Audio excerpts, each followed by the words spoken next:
So we are here today at the Gen Con Trade Day, and I was like, I want to talk to some people, and you find folks volunteered.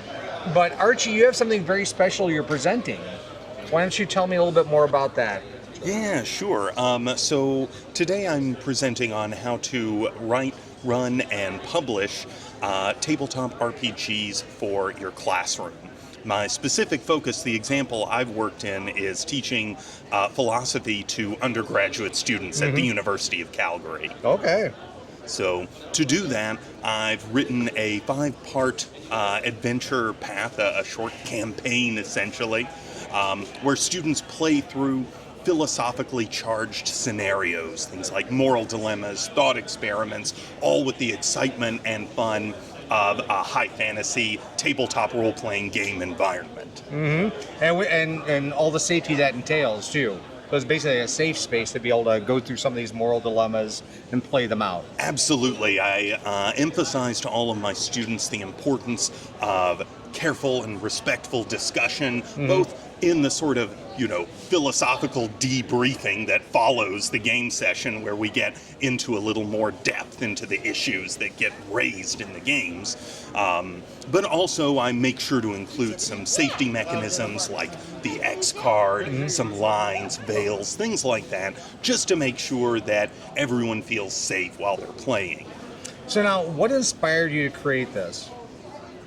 So, in part, certainly I have to give credit to Burley Brumble over here, my wonderful spouse, who created the first version of the course. It was all kind of lecture discussion about philosophy and Dungeons and Dragons. I later took over the course, and I thought, I would just love it if students got to play D&D as part of the course. So, to actually get some experience in playing the game. And this is useful also from a philosophical perspective, because there are lots of disciplines within philosophy where, philosophy of science, philosophy of art, where sometimes people are approaching them from a very abstract level of engagement, right?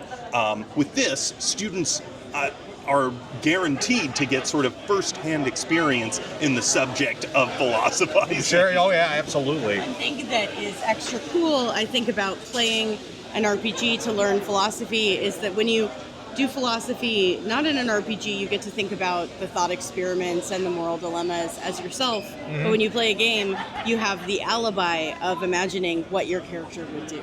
So you can say, well, this is how I would handle it. This is how my character would handle it. This is how we as a group would handle it, but maybe this is how our characters will handle it. So you have to decide things like, based on who I've made as this character, what are they going to do? Well, it allows you to kind of divest yourself from your own maybe moral compass. Yep. And it's like, all that therapizing, that you have going on. And so you're able to actually try something new and figure it out and kind of philosophize about all of that without having to necessarily include yourself, but you are. So that's right. Inevitably, you're gonna, a little bit of you is gonna make it into your character. And part of the discussion that we do is, what did your character do? How did they contribute to the discussion or the decision that the group ultimately makes in these different scenarios? And then, do you, think that was the right sort of decision? Right. Or, you as a person, would you have done something different had you been in a similar sort of situation? Sure, absolutely. When we see people engage with philosophical questions, there's a lot of ego engagement. So one thing that's really hard for us to admit as people who want to see ourselves as rational philosophers is that things like whether you've had your morning cup of coffee can affect how moral you are. And that's a tough thing to see in yourself, but a really great thing to see in a PC. Right, really absolutely. Easy to see being like, you know what, my paladin's had a rough morning. I don't think he's as sympathetic as he usually is. It's okay to be. It's okay to not be okay. Yeah. Yes. That's right. So, Burley, from your standpoint of watching all of this kind of coalesce, what is the most surprising thing that you've seen? So one of the things that's been really, really great is we present at Trade Day every year. We really enjoy it. And every year we've kind of been like, well, maybe, we have other jobs and maybe something will come out of this. It's kind of been a dream of ours to get something published. And last year we had a indie publisher show up to our talk and say, let me publish that module for you guys. So I'm an artist. I did some of the illustrations for it. Archie wrote it.